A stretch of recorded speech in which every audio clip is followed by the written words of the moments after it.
change is not actually new. Change is just reminding yourself who you are. That's the biggest thing we should be doing, reminding each other. So I've come across a few people by the way wako na challenge fulani, and I think I was also one of them, maybe kitu kama hiyo. Have you ever seen this kind of people? Every single day you come across these people, how I say, they always try to impress other people. They will work hard, they will do whatever they can just to be accepted in the society, or just to be accepted by some people. Now imagine, this is not a very good thing currently, because you can't satisfy people, you can't satisfy everyone. In fact, it's almost you can't satisfy anyone. Hasabu, imagine every single day someone is struggling to fit into the society. Now he's trying hard to be accepted. Huyu msee anaenda above and beyond just to be, anajaribu kuwa accepted to the society, a society whereby people don't accept you to who you really are. People will try to shape you the way they want you to be so that they can accept you. Mimi najaribu kukushape venye mimi nataka so that I can accept you. But when you come as a real person, ukikuja ukiwa the true you, some people will not accept you. Hiyo ni kitu nyiko.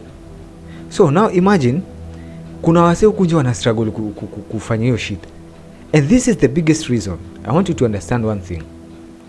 Let's go back to the days ukiwa mtoi. Now imagine you find a child amelelewa in an environment whereby this parent is acting as if he's absent or she's absent. Now huyu mtoi ana struggle every single day trying to impress his father or mother. So huyu mtoto kila siku anaona ni kama ako rejected. Shaona? And this is something that happens commonly in our families, mostly in our societies here in Africa, and even in some homes around the world. A parent is raising a kid, ni kama yeye yuko absent. He's not even present. She's not even present, maze. Now the kid is growing, feeling lonely, despite having parents. And now the only thing that will happen into in the kid's brain, in the kid's mind, the kid atakuwa nafikiria, am I rejected? Anajiuliza like, why is my mom not noticing me? Why is my dad not noticing me? Or is there anything I'm doing wrong? And this happens when you as a parent, you're correcting your kid too much. In some situation hatufai kuwa unamcorrect sana. You're supposed to be giving him hopes, giving him courage, like, hey, yes, you are doing good, you are doing better. Because the moment mtoto wako amefanya kitu and then you go and comment like, what is this are you doing? This thing is stupid. Sijui nini waza kwambia kucorrect mtoto na with this kind of words that our parents are not correct, mostly in African homes. Wewe kama parent, you actually think you're correcting the kid, but inside the kid's mind, yeye anaona kama unamreject. Nielewe vizuri, yeye anaona kama unamreject. Yeye anaona is like my father or my mother is telling me that I'm not the best. This is not the best I have done. So the kid every day anamka asubuhi trying to perfect himself, trying to perfect herself so that she can be accepted by you as a parent. One very big mistake, and you parents, they do it daily, unconsciously. Now huyu mtoto anakuwa anaanza kugrow na ego fulani ya perfectionist. Now he's trying to be a perfectionist because every single day he's struggling hard to perfect his actions, whereby that is not actually gonna happen. No one is perfect, bro. No one is perfect, my sister. All of us have got faults. Now wewe umefanya mtoto wako feel as if his or her mistakes is the reason why you're not accepting him or her. Sasa huyu mtoto ataka his life every single day anajaribu hard, anaenda above and beyond trying to perfect herself so that she can be accepted by you as a parent. And remember, nilikwambia, when the child is young, when you are still young, the only thing we could recognize is our parents' love only. We don't know anything about religion, we don't know anything about the country, we don't know anything about jobs and all this shit. The only thing we knew is the love from our parents. Now this child, the only thing mtoto anataka kutoka kwako is love, pure love, nothing more. Now the child will be doing, that's why unaona mtoto kila ukimtuma kitu fulani ataenda atakuletea, then kesho ukifanya the same thing, mtoto hata hujamwambia niletee, utamwona tayari anakimbia kwa jikoni anaenda kukuletea kikombe, because she remembers yesterday ulika kwa kitu kaitisha kikombe, so she will go and bring a cup to you, hata kama hujaitisha. Mom, shika. Why? Aliona jana, this is what my mother needed, so wacha nimpelekee. She's just trying to get that love from you. Lakini sasa wewe uko hapo, you're correcting your kid. Nani akwambia utekombe? Itisha huko nini? Just take the cup, yeke kando, hata kama uhitaji baadaye regeshe jikoni. Simple. Parenting is not easy, my people. Shida huku sisi tunazaa watoto, we are bringing them into the world, we don't even know how to do parenting. In fact, hata mimi ningekuwa na uwezo ningesuggest sana, parents should have classes of parenting, because that's where the society is starting to get broken. Umeelewa? Sasa imagine your kid every single day akona his stress, anaamka kila siku akona stress. How am I going to be perfect? And you as a parent, you don't realize this, and the biggest mistake is that your kid haizi kuja akakwambia like, mom, you know, you are making my life so hard because I am struggling a lot to perfect myself so that you can recognize me. Haizi kuambia. Now this is a stress that is being created inside your child's mind, and that's what we call PTSD. So mse anakuwa already ashaanza stress akiwa mdogo. You're the one who's creating that stress inside your child's mind. So mtoto wako atajaribu kuwa perfect. That's why, and then huyu mtoto akikuwa mkubwa, the same habits ziko, so amekuwa programmed in a way that he has to perfect himself. She has to be perfect to be accepted in the society, and this is where perfectionists wanatoka. It's back from the way your parents walikukuza. You were taught, in fact you had to struggle to get attention from your parents, and whereby you never got, because umekuwa in that kind of family mpaka umegrow up. You had no choice. You had no choice. Ilibidi tu ukuwe mkubwa in that kind of home.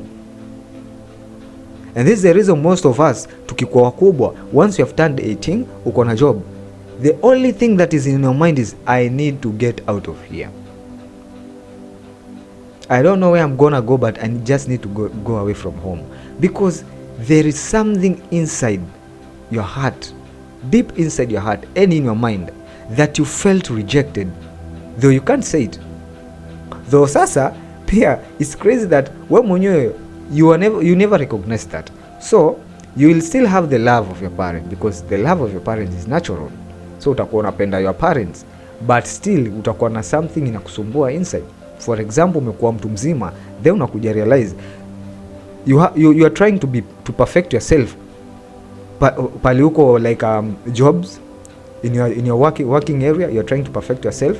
Umeingia into a relationship, you are trying to perfect yourself inside the relationship, so that you can at least make this person accept you. Sharada, you are trying to be perfect, so unapatana na mseni ko toxic, but now you have to what do we call it, kuvumilia, whatever English, see it by the way, unajaribu kuvumilia, trying to identify the mistakes in you, so that you can try hard and correct them, so that partner wako aku accept. And where did you get this program? From your parent. That's where you started struggling to perfect yourself, so that you can feel accepted by your parent. Unaenda chuo, ukirudi chuo umepata grade fulani, the first thing mzae atafanya, yeye ataanza kukukriticize. Is this what you can get? Hii ndo marks umepata? Nimetumia pesa yangu kukupeleka shule. This is what you can get? Blah blah blah blah blah. Rap. Some people nasikia hata wanachapwa. Can you imagine hitting a kid because amepata small grades? What do you think those grades tampeleka? How sure are you that mtoto wako without those good grades, his life is going to be bad? Ama ni wewe ndo unamdecide? If you don't get good grades, my son, your life is going to be miserable. Miserable wapi? Who are you? Are you God? First of all, are you God? If you want your son to get good grades, in fact, you as a parent, you should be motivating him. Amekuja hapo amepiga ni D yake hapo, unaangalia D, unamwambia my son, don't worry, this is what you did this term, don't worry, you are strong nigga, I know you're going to get that A, I know you can get it. Wewe mtoto anakuja hapo ushaanza kumcriticize. Sasa efforts zake zote anaona ziko useless, worthless. Now he grows up to becoming a stressful person because he was rejected at the first place where love is created, inside a family. That's the first place that love is created, through your family. But sasa angalia hizi family zetu. Ukiangalia wewe sasa katika society yetu, what are we creating? Is it love? Is it hatred? Because mimi sioni kama love. I don't see. All I see is hatred, pain. You are raised by parents who are full of pain. Sasa hebu fikiria, msee akona the same way we say we have toxic relationships, toxic partners. Now we forget that we have toxic parents. No matter how much you love your parent, if that parent is toxic, she's toxic. If that dad is toxic, he's toxic. You can't change that. He's already a grown up person. You're just a kid. Na hakuna venye mzazi wetu hapa wa Kiafrika atakubali akae chini wewe mtu huyu umsimamie ati uweze jaribu kumpatia advice, mom, dad, you know this, we should be doing this. First of all, ni utapigwa kofi mwanzo ukiendaga nje. Because our parents are never corrected. For them, they are always perfect. They know everything. Now, how do you think your child is going to feel accepted when wewe mwenyewe opinions za mtoto wako you don't or you never ever accept any opinion that comes from your child's mouth? Sasa ule mtoto atakuwa every single day he is doubting himself. So the child is busy every single day trying to identify the faults in himself.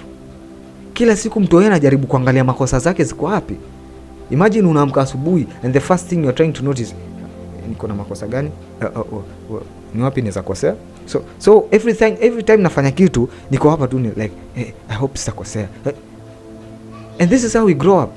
Tuna grow huku nje tunakuwa wasi wa kuanza kufikiria, trying to act, trying to perfect yourself, not to do the mistakes. The creativity dies. The strong will dies. Positivity dies. The good energy dies. Now you are going to be a person with full of pain, traumas, rejection, trying to perfect yourself. What a miserable life are we going to live, my friend? And this happens because of our parents. I'm not trying to blame anyone. I'm just trying to bring things to light. So, my people, parents, kindly be conscious on how you are raising your children. Because if you want to change the society, you as a person, start changing it by your own child.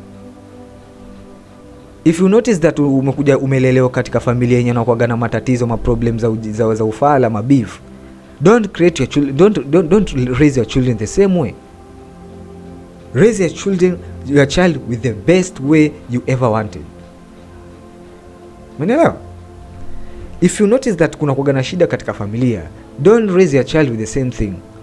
Try to change, and you can even try to find books to read on how to raise children. Hata vitabu zenyewe ukiambia mtu asome kitabu kama hawezi, because this is how we are programmed by our own parents. No one is listening to you, so why should you give another person a chance? That's why ukienda huko nje unajaribu kusaidia msee hataki kusaidika, because this is what has been going on. This is the program that is in his mind, that no one will ever listen to me, no one will ever help me. So you should be very careful how you are raising your kids. Kindly. Umeelewa? So, my friend, choose wisely the decisions you are doing while raising your kids, for the better of you, hata wewe mwenyewe, because one day you will need the help of this child. So if you have created a strong child, he will be able to tackle your problem strongly. But wewe umecreate mtoi mwenye akona emotional pain, how do you expect him to come to help you one day? Let's wake up bwana.